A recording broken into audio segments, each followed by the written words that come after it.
Ubicación y auscultación de los ruidos cardíacos. Foco aórtico. Aquí se colocará la campana en el espacio intercostal derecho y la línea parasternal izquierda.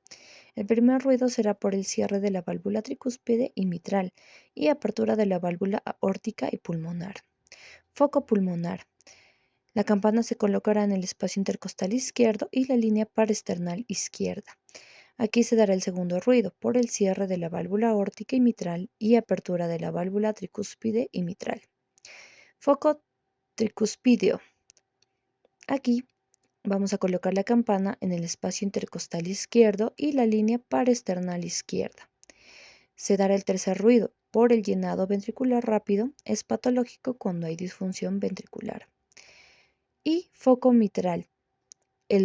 La campana colocaremos en el espacio intercostal izquierdo y la línea media clavicular izquierda, donde se dará el cuarto ruido, que será la eyección auricular forzada a un ventrículo hipertrofiado, que es patológico. Muchas gracias.